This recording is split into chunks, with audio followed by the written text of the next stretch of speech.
ಎಲ್ರಿಗೂ ನಮಸ್ಕಾರ. Welcome back to our YouTube channel Poorna vlogs.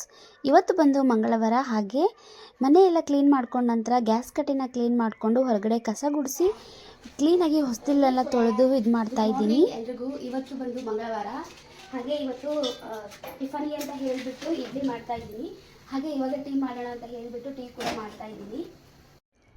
ನನಗೆ ಬೆಳಗ್ಗೆ ಎದ್ದ ತಕ್ಷಣ ಟೀ ಕುಡಿದೇ ಹೋದರೆ ದಿನಾನೇ ಸ್ಟಾರ್ಟ್ ಆಗಲ್ಲ ಅಂತ ಹೇಳ್ಬೋದು.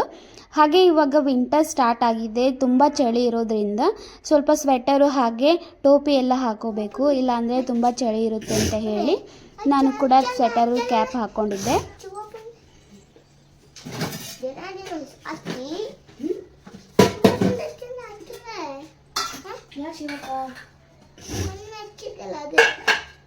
ನನ್ನ ಮಗ ಬಂದು ಶಿವನ ಪರಮ ಭಕ್ತ ಅಂತಲೇ ಹೇಳ್ಬೋದು. ಯಾಕಂದರೆ ಯಾವಾಗಲೂ ಶಿವಂದೇ ಧ್ಯಾನ ಅವನಿಗೆ. ಶಿವಪ್ಪಂದು ಹಚ್ಚು ಅಂತ ಹೇಳ್ತಿದ್ದ. ಟಿ ವಿಲಿ ವಿಡಿಯೋ ಸಾಂಗ್ಸ್ ಬರ್ತಾ ಇತ್ತು, ಹಾಗಾಗಿ ಅದು ಹಚ್ಕೊಡು ಅಂತ ಹೇಳ್ತಾ ಇದ್ದ. ಹಾಗೆ ಇಲ್ಲಿ ನಾನು ಇಡ್ಲಿ ಮಾಡೋಣ ಅಂತ ಹೇಳಿಬಿಟ್ಟು ಇಡ್ಲಿ ಪಾತ್ರೆಗೆ ಇಡ್ಲಿ ಹಿಟ್ಟನ್ನು ಹಾಕಿ ಕಲಸಿಡ್ತಾ ಇದ್ದೀನಿ. ಬೆಳಗ್ಗೆ ಸ್ಕೂಲಿಗೆ ಹೋಗ್ತಾನಲ್ಲ ಅವನು, ಬೆಳಗ್ಗೆ ಟಿಫನಿಗೆ ಬೇಕೇ ಬೇಕು. ಹಾಗಾಗಿ ಬಾಕ್ಸಿಗೂ ಕಟ್ಟೋದ್ರಿಂದ ಏನಾದರೂ ಒಂದು ತಿಂಡಿ ಮಾಡಲೇಬೇಕಲ್ವ. ಪ್ರತಿನಿತ್ಯ ಇದೆ ನಮಗೆ ಏನು ಬಾಕ್ಸಿಗೆ, ಲಂಚ್ ಬಾಕ್ಸಿಗೆ ಏನು ಪ್ರಿಪೇರ್ ಮಾಡಬೇಕು ಅಂತ ಹೇಳಿ ಯೋಚನೆ ಮಾಡೋದೇ ಆಗಿರುತ್ತೆ. ಹಾಗೆ ಅದರಲ್ಲೂ ಅವನಿಗೆ ಇಡ್ಲಿ ಅಂದರೆ ತುಂಬ ಇಷ್ಟ. ಒಂದು ಕಡೆ ಹಾಲು ಕಾಸ್ತಾ ಇಟ್ಟಿದ್ನಲ್ಲ, ಅವನಿಗೆ ಒಂದು ಲೋಟ ಹಾಲು ಕೊಟ್ಬಿಟ್ಟು ಮತ್ತೆ ಇಡ್ಲಿ ಮಾಡಲಿಕ್ಕೆ ಅಂತ ಹೇಳಿ ಇಡ್ಲಿ ಪಾತ್ರೆನ ಇಡ್ತಾ ಇದ್ದೀನಿ. ಅವನಿಗೆ ಎದ್ದ ತಕ್ಷಣ ಒಂದು ಲೋಟ ಹಾಲು ಕುಡಿದೇ ಇದ್ದರೆ ಸಮಾಧಾನ. ಅವನಿಗೆ ನಮ್ಮ ಮಗನಿಗೆ ಮಾತ್ರ ನಾನು ಟೀ ಕೊಡೋಲ್ಲ, ಯಾವತ್ತೂ ಟೀ ಕುಡಿಸಿ ಅಭ್ಯಾಸ ಮಾಡಿಸಿಲ್ಲ. ಒಂದು ಕಪ್ ಹಾಲು ಕುಡಿಸ್ತೀನಿ, ಇಲ್ಲಾಂದರೆ ಹಾಲಿಲ್ಲ ಅಂದರೆ ಅವನು ಹಾಗೇ ಇರ್ತಾನೆ, ಅವ್ನು ಕೇಳೋದಿಲ್ಲ, ಟೀ ಯಾವತ್ತೂ ಕೇಳಿಲ್ಲ. ಹಾಗೆ ಚಟ್ನಿ ಮಾಡಲಿಕ್ಕೆ ಅಂತ ಹೇಳಿಬಿಟ್ಟು ನಾನು ಕೊಬ್ಬರಿನ ಕ್ಲೀನಾಗಿ ಸಣ್ಣದಾಗಿ ಹೆಚ್ಚಿ ತೊಳೆದಿಟ್ಕೊಂಡಿದ್ದೀನಿ. ಹಾಗೆ ಚಟ್ನಿ ಮಾಡಲಿಕ್ಕೆ ಏನು ಬೇಕಲ್ಲ ಅದೆಲ್ಲ ಹಾಕಿದ್ದೀನಿ. ಅಂದರೆ ಶುಂಠಿ, ಬೆಳ್ಳುಳ್ಳಿ, ಹಸಿಮೆಣಸಿನ್ಕಾಯಿ, ಕೊತ್ತಂಬರಿ ಸೊಪ್ಪು, ಒಂದು ಸ್ವಲ್ಪ ಜೀರಿಗೆ, ಒಂದು ಸ್ವಲ್ಪ ಪುಟಾಣಿ ಅಂತ ಹೇಳ್ತೀವಿ ನಮ್ಮ ಸೈಡಲ್ಲಿ, ಪುಟಾಣಿ ಒಂದು ಸ್ವಲ್ಪ ಜಾಸ್ತಿ ಹಾಕ್ಕೊಂಡ್ರೆ ಚಟ್ನಿದೇನು ಟೇಸ್ಟ್ ಇರುತ್ತಲ್ಲ ಅದು ಸ್ವಲ್ಪ ಜಾಸ್ತಿನೇ ಚೆನ್ನಾಗಾಗುತ್ತೆ ಅಂತ ಹೇಳ್ಬೋದು. ನಾನು ಸ್ವಲ್ಪ ಜಾಸ್ತಿನೇ ಹಾಕ್ಕೊಳ್ತೀನಿ. ಹಾಗೆ ಸ್ವಲ್ಪ ಖಾರನ ಕಡಿಮೆ ಮಾಡ್ಕೊಳ್ತೀನಿ, ಯಾಕಂದರೆ ಚಿಕ್ಕ ಮಗು ತಿನ್ನೋದ್ರಿಂದ ಖಾರ ಅನ್ನಿಸ್ಬಾರ್ದಲ್ಲ, ಹಾಗಾಗಿ. ಹಾಗೆ ಚಟ್ನಿನೆಲ್ಲ ರುಬ್ಕೊಂಡು ನಂತರ ಇವಾಗ ಚಟ್ನಿಗೆ ಉದ್ದಿನಬೇಳೆ, ಕಡಲೆಬೇಳೆ, ಸಾಸಿವೆ, ಜೀರಿಗೆ ಹಾಗೆ ಕರಿಬೇವಿನ ಸೊಪ್ಪು ಹಾಕ್ಕೊಂಡು ಅದಕ್ಕೂ ಕೂಡ ಒಗ್ಗರಣೆ ಕೊಟ್ಕೊಳ್ತಾ ಇದ್ದೀನಿ. ಇಲ್ಲಿ ಹೋಮ್ವರ್ಕ ಮಾಡುವಂತ ಬಾ. ಈಗ ನನ್ನ ಮಗನಿಗೆ ಯಾವಾಗಲೂ ಹೋಮ್ವರ್ಕ್ದೇ ಧ್ಯಾನ. ಯಾಕಂದರೆ ಹೋಮ್ವರ್ಕ್ ಮಾಡದೆ ಹೋದರೆ ಮ್ಯಾಮ್ ಬೈತಾರಂತ ಹೇಳಿಬಿಟ್ಟು ಹೋಮ್ವರ್ಕ್ ಮಾಡಿಸಿದೆಯಾ ಅಂತ ಕೇಳ್ತಾ ಇದ್ದ. ಯಾಕಂದರೆ ಅವನಿಗೆ ತುಂಬ ಹೋಮ್ವರ್ಕ್ ಕೊಟ್ಟಿರ್ತಾರಲ್ಲ, ಬೆಳಗ್ಗೆ ಒಂದು ಸ್ವಲ್ಪ ಮಾಡ್ಕೊಳ್ತಾನೆ, ಹಾಗೆ ರಾತ್ರಿ ಒಂದು ಸ್ವಲ್ಪ ಮಾಡ್ಕೊಂಡಿರ್ತಾನೆ. ಯಾಕಂದರೆ ಬೆಳಗ್ಗೆಯಿಂದ ಹಿಡಿದು 4:15ವರೆಗೂ ಸ್ಕೂಲಲ್ಲಿ ಚಿಕ್ಕ ಮಕ್ಕಳು ಈಗಿನ ಕಾಲದಲ್ಲಿ ಸ್ಕೂಲೆಲ್ಲ ಕಾಮನ್ ಆಗಿದೆ. ಹಾಗಾಗಿ ಅವನು ತುಂಬ ಹೊತ್ತು ಕೂತ್ಕೊಂಡಿರೋದ್ರಿಂದ ರಾತ್ರಿ ಸ್ವಲ್ಪ ಬೇಗನೆ ಮಲ್ಕೊತಾನವನು. 8-8:30ವರೆಗೆ ಮಲ್ಕೊಳ್ಳೋದ್ರಿಂದ ಎಷ್ಟಾಗುತ್ತೋ ಅಷ್ಟು ಹೋಮ್ವರ್ಕ್ನ ಮಾಡಿಸ್ಬಿಟ್ಟು ನಾನು ಇನ್ನೂ ಉಳಿದಿದ್ದನ್ನು ಬೆಳಗ್ಗೆ ಮಾಡಿಸ್ತೀನಿ. ಯಾಕಂದರೆ ಪ್ರೆಷರ್ ಹಾಕಬಾರ್ದು ಅಂತ ಹೇಳಿಬಿಟ್ಟು ಎಷ್ಟಾಗುತ್ತೋ ಅಷ್ಟು ಮಾಡಿಸಿ ಬೆಳಗ್ಗೆ ಉಳಿದಿದ್ದನ್ನು ಮಾಡ್ಕೊತಾನೆ. ಹಾಗೆ ಇವಾಗ ಇಡ್ಲಿ ಚಟ್ನಿ ಎಲ್ಲ ರೆಡಿ ಆಯಿತು. ಮಕ್ಕಳಿಗೆ ತಿನ್ನಿಸೋದೇ ಒಂದು ದೊಡ್ಡ ನನಗೆ ಇದು ಅಂತಲೇ ಹೇಳ್ಬೋದು. ಯಾಕಂದರೆ ಬೇಗ ತಿನ್ನೋದೇ ಇಲ್ಲ. ಅದು ತೋರಿಸು, ಇದು ತೋರಿಸು, ಇಲ್ಲ ಟಿ ವಿ ಹಚ್ಚಿ ತೋರಿಸು ಅಂತ ಹೇಳ್ತಾನೆ. ಹಾಗಾಗಿ ಅವನಿಗೆ ತಿಂಡಿ ಮಾಡಿಸೋದೇ ಒಂದು ದೊಡ್ಡ ನನಗೆ ಸತ ಪ್ರಯತ್ನ ಅಂತಲೇ ಹೇಳ್ಬೋದು. ಹಾಗೆ ಇವಾಗ ಹಂಗು ಹಿಂಗು ಮಾಡಿಬಿಟ್ಟು ತಿಂಡಿ ಎಲ್ಲ ತಿನ್ನಿಸಿದ ನಂತರ ಇವಾಗ ಟಿಫಿನ್ ಬಾಕ್ಸ್ ಕೂಡ ಅವನಿಗೆ, ಅಂದರೆ ಲಂಚ್ ಬಾಕ್ಸ್ ಏನಿರುತ್ತಲ್ಲ ಅದನ್ನು ಕೂಡ ಪ್ಯಾಕ್ ಮಾಡಬೇಕು. ಅವನು ಹೆಂಗಂದರೆ ತಿಂಡಿ ತಿನ್ನುವಾಗ ಕ್ಲಾಸಲ್ಲಿ ಏನಾಯಿತು, ಮಿಸ್ ಏನು ಮಾಡಿದರು, ಹಾಗೆ ಇವತ್ತು ಹೋಗಿ ಏನು ಮಾಡಬೇಕು, ಅವ್ರೇನು ಮಾಡಿದರು, ಇವ್ರೇನು ಮಾಡಿದರು, ಪ್ರತಿಯೊಂದು ವರದಿ ತಂದು ನನ್ನ ಮುಂದೆ ಹೇಳ್ತಾನವನು. ಪ್ರತಿಯೊಂದನ್ನು ಹೇಳೋದ್ರಿಂದ ನನಗೂ ಖುಷಿಯಾಗುತ್ತೆ, ಅವನಿಗೂ ಏನೋ ಒಂಥರ ಸಮಾಧಾನ ಅಂತಲೇ ಹೇಳ್ಬೋದು. ಇವಾಗ ಟಿಫನ್ ಎಲ್ಲ ಮುಗಿಸಿದ ನಂತರ ಲಂಚ್ ಬಾಕ್ಸ್ ಅವನಿಗೆ ಇಡ್ಲಿ ಮಾಡಿದ್ನಲ್ಲ, ಇಡ್ಲಿನೇ ಪ್ಯಾಕ್ ಮಾಡಿ ಕಳಿಸ್ತಾ ಇದ್ದೀನಿ. ಇಡ್ಲಿ ಬಂದುಬಿಟ್ಟು ತುಂಬ ಹೆಲ್ದಿ ಫುಡ್ ಅಲ್ಲ, ಹಾಗಾಗಿ ಅವನಿಗೆ ಇಡ್ಲಿ ಅಂದರೆ ಅದರಲ್ಲೂ ತುಂಬ ಇಷ್ಟ. ಇಡ್ಲಿ, ಪೂರಿ, ಈ ಥರ ದೋಸೆ ಅವನು ಅದನ್ನೇ ತಿನ್ನೋದಲ್ಲ, ಹಾಗಾಗಿ ಅದನ್ನೂ ಕೂಡ ಎಲ್ಲ ಹಾಕ್ಕೊಟ್ಟು ಇವಾಗ ನಮ್ಮ ಮನೆಯವರಿಗೆ ಇಡ್ಲಿನ, ಚಟ್ನಿನ ಹಾಗೆ ಒಂದು ಕಪ್ ಟೀನ ಮಾಡಿಕೊಂಡು ಕೊಡ್ತಾ ಇದ್ದೀನಿ. ಅವರು ಬೆಳಗ್ಗೆ ಹೋಗ್ತಾರಲ್ಲ, ಹಾಗಾಗಿ ಸ್ಕೂಲಿಗೆ ಬಿಟ್ಟು ಅವ್ರ ಕೆಲಸಕ್ಕೆ ಹೋಗೋದ್ರಿಂದ ಅವ್ರಿಗೂ ಕೂಡ ಟಿಫನ್ ಹಾಕಿಬಿಟ್ಟು ಇವಾಗ ಬ್ಯಾಗೆಲ್ಲ ಪ್ಯಾಕ್ ಮಾಡಿ ಕಳಿಸ್ತಾ ಇದ್ದೀನಿ. ಇವರು ಹೋದ್ಮೇಲೆ ನಂದು ಒಂದು ಮುಕ್ಕಾಲು ಕೆಲಸ ಮುಗಿಯುತ್ತೆ ಅಂತಲೇ ಹೇಳ್ಬೋದು. ಅವ್ರು ಹೋದ್ಮೇಲೆ ಇನ್ನು ಮನೇಲಿ ಮಿಕ್ಕಿರ್ತಕ್ಕಂಥ ಕೆಲಸನೆಲ್ಲ ಮಾಡ್ಕೊಳ್ಳೋದು. ಹಾಗೆ ಇವಾಗ ಹೊರಗಡೆ ಬಂದುಬಿಟ್ಟು ಅವನಿಗೆ ಸಾಕ್ಸ್ ಮತ್ತು ಶೂನ ಹಾಕಿ ಕಳಿಸ್ತಾ ಇದ್ದೀನಿ. ಇನ್ನೂ ಅಷ್ಟೊಂದಾಗಿ ತನ್ನಟ್ಟಿಗೆ ತಾನೇ ಹಾಕ್ಕೊಳ್ಳೋಕೆ ಬರೋದಿಲ್ಲ ಅವನಿಗೆ, LKG ಇರೋದ್ರಿಂದ ಇನ್ನು ಅಷ್ಟೊಂದು ಬರೋದಿಲ್ಲ, ನಾವೇ ಹಾಕಿ ಕಳಿಸ್ಬೇಕು. ಇವಾಗ ಅದೆಲ್ಲ ಮುಗಿಸಿದ ನಂತರ ID ಕಾರ್ಡ್ ಅದೆಲ್ಲ ಏನಿರುತ್ತಲ್ಲ ಹಾಕಿಬಿಟ್ಟು ಮುಂದಕ್ಕೆ ಹೋಗ್ತಾ ಇದ್ದಾನೆ ಅವನು. ಬೆಳಗ್ಗೆ ಎದ್ದು ಈ ರೀತಿಯಾಗಿ ಕಷ್ಟಪಡೋದು ಯಾರಿಗೋಸ್ಕರ? ಇವರಿಗೋಸ್ಕರ ಅಲ್ಲ. ಇವರು ನಗ್ನಗ್ತಾ ಕಳಿಸೋದೇ ನನಗೊಂಥರ ಖುಷಿ ಅಂತಲೇ ಹೇಳ್ಬೋದು.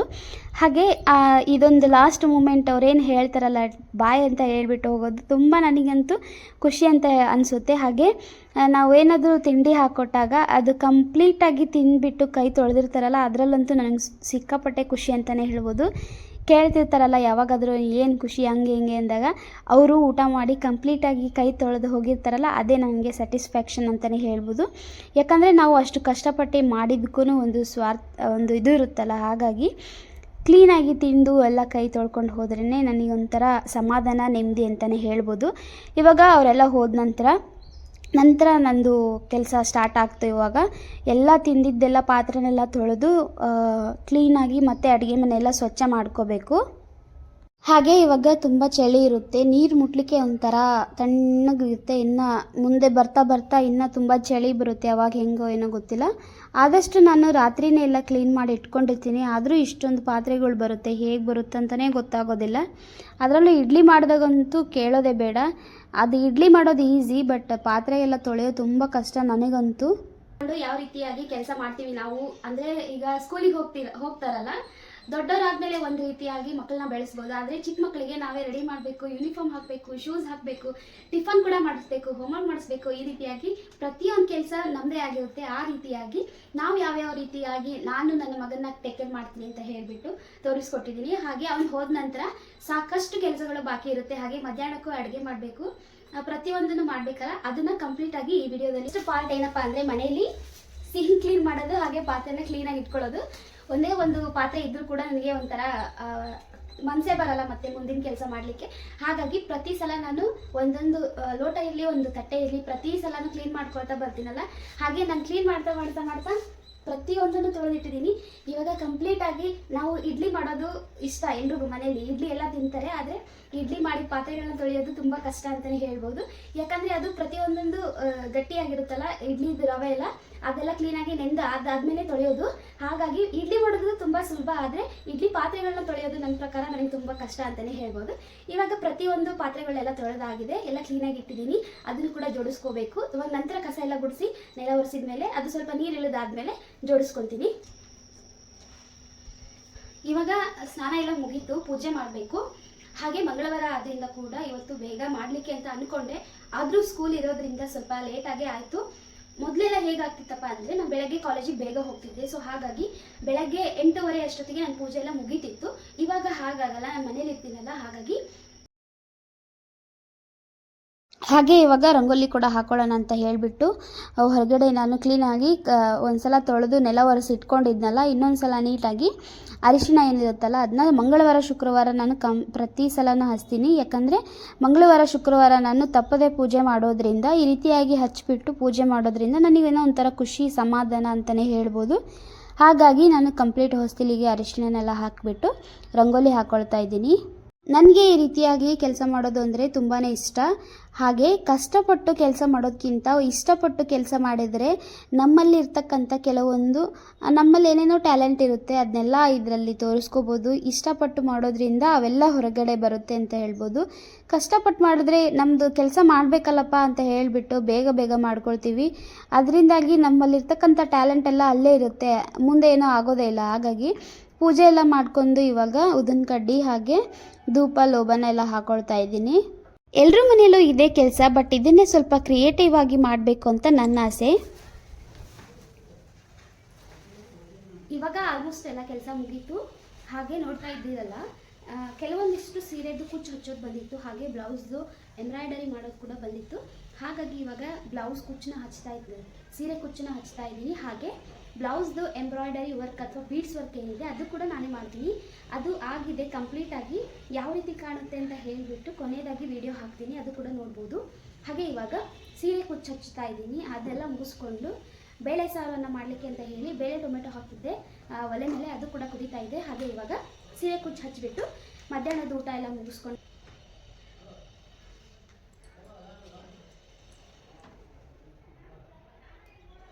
ಹಾಗೆ ನಾನು ಬಂದು ಬ್ಲೌಸ್ ವರ್ಕ್ ಏನು ಮಾಡ್ಕೊಡ್ತೀನಲ್ಲ ಅದು ಚೀಪ್ ಆ್ಯಂಡ್ ಬೆಸ್ಟಾಗಿ ಮಾಡ್ಕೊಡ್ತೀನಿ ಅಂತ ಹೇಳ್ಬೋದು. ನಿಮ್ಗೇನಾದರೂ ಇಂಟ್ರೆಸ್ಟ್ ಇದ್ದರೆ ಹಾಗೆ ನಿಮ್ಮ ಬ್ಲೌಸ್ ಏನಾದರೂ ಬೀಡ್ಸ್ ವರ್ಕ್ ಮಾಡಿಸ್ಕೋಬೇಕು ಅಂತ ಅಂದ್ಕೊಂಡ್ರೆ ಪ್ಲೀಸ್ ನನಗೆ DM ಮಾಡ್ಬೋದು, ಯಾಕಂದರೆ ನಾನು ಮಾಡ್ಕೊಡ್ತೀನಿ. ಹಾಗೆ ಸುಮಾರಷ್ಟು ಜನಕ್ಕೆಲ್ಲ ಮಾಡಿದ್ದೀನಿ, ಎಕ್ಸ್ಪೀರಿಯೆನ್ಸ್ ಇದೆ. ಬೇಕಿದ್ದರೆ ವೀಡಿಯೋಸ್ ಎಲ್ಲ ಹಾಕಿರ್ತೀನಿ, ಶೇರ್ ಮಾಡಿರ್ತೀನಿ, ನೋಡ್ಕೋಬೋದು. ಏನಾದರೂ ನಿಮಗೆ ನಿಮ್ಮ ಬ್ಲೌಸ್ನ ರೆಡಿ ಮಾಡಿಸ್ಕೋಬೇಕು ಅಂತ ಇಂಟ್ರೆಸ್ಟ್ ಇದ್ದರೆ ಪ್ಲೀಸ್ ನನಗೆ ಡೈರೆಕ್ಟ್ ಮೆಸೇಜ್ ಮಾಡ್ಬೋದು. ಹಾಗೆ ಕಾಂಟ್ಯಾಕ್ಟ್ ಇದ್ದವರು ಕಾಂಟ್ಯಾಕ್ಟ್ ಕೂಡ ಮಾಡ್ಬೋದು. ಹಾಗೆ ನಾನು ಚೀಪ್ ಆ್ಯಂಡ್ ಬೆಸ್ಟಾಗಿ ಮಾರ್ಕೆಟ್ ಪ್ರೈಸ್ಗಿಂತ ಸ್ವಲ್ಪ ಕಡಿಮೆ ಪ್ರೈಸಲ್ಲೇ ಮಾಡ್ಕೊಡೋದ್ರಿಂದ ತುಂಬ ಚೆನ್ನಾಗಿ ಮಾಡ್ಕೊಡ್ತೀನಿ. ಹಾಗೆ ತುಂಬ ನಿಮ್ಗೆ ಯಾವುದು ಡಿಸೈನ್ ಬೇಕು ಬೀಡ್ಸ್ ವರ್ಕ್ ಎಲ್ಲ ಮಾಡ್ಕೊಡ್ತೀನಿ. ಅದು ರೆಡಿಮೇಡ್ ಬ್ಲೌಸ್ಗೆ ಮಾಡ್ಕೊಡ್ತೀನಿ. ನಾನು ರೆಡಿಮೇಡ್ ಬ್ಲೌಸ್ ಹೊಲಿಸ್ಬಿಟ್ಟಿದ್ದೀನಿ, ಆರಿ ವರ್ಕ್ ಮಾಡಿಸ್ಕೊಂಡಿಲ್ಲ ಅಂದ್ಕೊಂಡಿದ್ರೆ ಆ ಥರ ಏನು ಅಂದ್ಕೊಳ್ಳೋದು ಬೇಡ. ಯಾಕಂದರೆ ನಾನು ರೆಡಿಮೇಡ್ ನೀವೀಗ ಬ್ಲೌಸ್ ಹೊಲಿಸಿದ ಬ್ಲೌಸಿಗೆ ನಾನು ವರ್ಕ್ ಮಾಡ್ಕೊಡ್ತೀನಿ. ಹಾಗಾಗಿ ನಿಮ್ಗೆ ಏನಾದರೂ ಇಷ್ಟ ಇದ್ದರೆ ಪ್ಲೀಸ್ ನನ್ನ ಕಾಂಟ್ಯಾಕ್ಟ್ ಮಾಡ್ಬೋದು, ಹಾಗೆ DM ಕೂಡ ಮಾಡ್ಬೋದು ಅಂತ ತಿಳಿಸ್ತೀನಿ. ಹಾಗೆ ಈ ವಿಡಿಯೋದಲ್ಲಿ ನೋಡಿ ಯಾವ ರೀತಿಯಾಗಿ ಬಂದಿದೆ ನನ್ನ ಬ್ಲೌಸ್ ವರ್ಕ್ ಮಾಡಿರೋದು ಅಂತ ಹೇಳಿ, ಇಷ್ಟ ಆದರೆ ಮಾಡಿಸ್ಕೊಳ್ಳಿ ಅಂತ ಹೇಳ್ತೀನಿ. ಹಾಗೆ ಈ ವಿಡಿಯೋನ ಇಲ್ಲಿಗೆ ಮುಗಿಸ್ತಾ ಇದ್ದೀನಿ. ಯಾರಿಗಾದರೂ ನನ್ನ ಚಾನಲ್ನ ನೋಡಿ ಇಷ್ಟ ಆದರೆ ಪ್ಲೀಸ್ ಒಂದು ಲೈಕ್ ಮಾಡಿ, ಶೇರ್ ಮಾಡಿ, ಕಮೆಂಟ್ ಮಾಡಿ ಅಂತ ಹೇಳ್ತಾ, ಯಾರೆಲ್ಲ ನನ್ನ ಚಾನಲ್ನ ಸಬ್ಸ್ಕ್ರೈಬ್ ಮಾಡ್ಕೊಂಡಿಲ್ಲ ಪ್ಲೀಸ್ ನನ್ನ ಚಾನಲ್ನ ಸಬ್ಸ್ಕ್ರೈಬ್ ಮಾಡ್ಕೊಂಡು ನೋಡಿ. ಹಾಗೆ ಮುಂದೆ ಬರ್ತಕ್ಕಂಥ ನೋಟಿಫಿಕೇಷನ್ಗೋಸ್ಕರ ಅಲ್ಲಿರ್ತಕ್ಕಂಥ ಬೆಲ್ ಬಟನ್ನ ಕ್ಲಿಕ್ ಮಾಡಿ ಅಂತ ಹೇಳ್ತೀನಿ. ಮುಂದಿನ ಬ್ಲಾಗಲ್ಲಿ ಮತ್ತೆ ಸಿಗ್ತೀನಿ. ಅಲ್ಲಿವರೆಗೂ ನಮಸ್ಕಾರ.